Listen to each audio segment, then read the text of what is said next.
Hi, this is High School Survival. I just am going to talk a little bit about a new thing I got here, but let me get some light back here. It's a lot darker than I expected. Sorry about the shaking.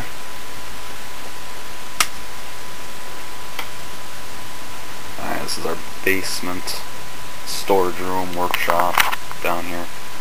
You can see when we moved in we didn't get a lot.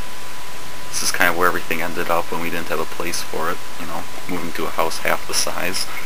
But as you can see, we're working on it. Anyway, my dad is a musician, and so he has a lot of instruments, including an electronic keyboard that he bought in the mid-80s. But the case has some issues. So he bought a new case, and this is the old case, and I asked if I could have it. You can see the main problem here. Let's move the light down. You can see the main problem with the strap there is that the handle's busted. I mean, it still holds it, but for you know, a keyboard that originally cost $1,000, I don't blame him for not trusting it in here.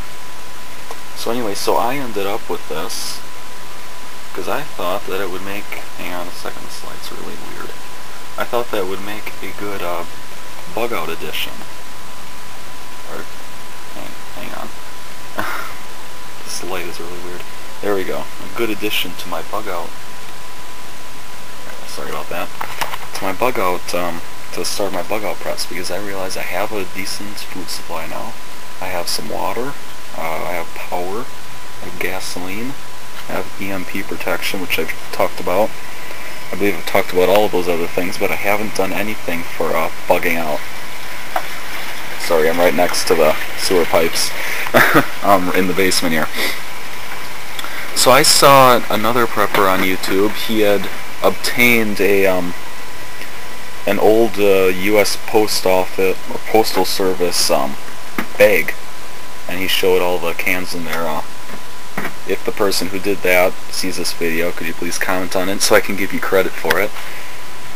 But anyway, so when my dad wasn't going to be using this anymore, I pounced on that immediately, because this thing's about 3 or 4 feet by about 1.5 feet. I just took off the cover.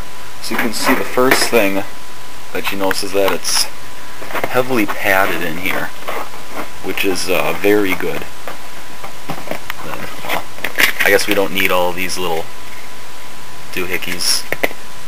These were in here to help protect the $1,000 keyboard, but I don't think I need them anymore. Not to mention the keyboard's only worth about $150 now. But anyway, so you can see that's heavily padded in here, which is already a plus because I can put some pretty fragile things in here. But you can see it's got a decent amount of space.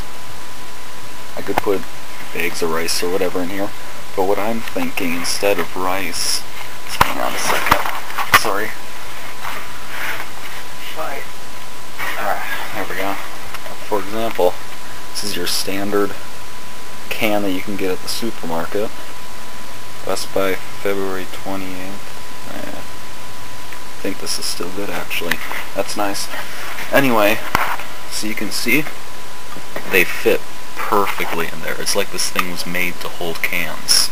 And that's what one single can takes up. I mean, it's just, you know, let's see how many cans I can get in here. Hang on a second. Alright, I've got some cans in here. This is just what I happens to have on hand down here in the basement.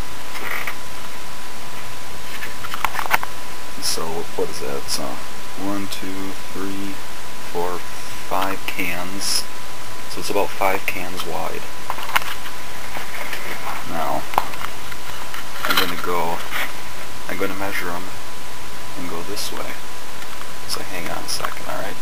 Alright, so after moving these things all the way down, figuring out how long it is, I could fit 13 to 14 cans along the length. So that's what I say, it's 5 by about 13. I'd say 13 to be safe, just to leave a little extra room. So that's a lot of food.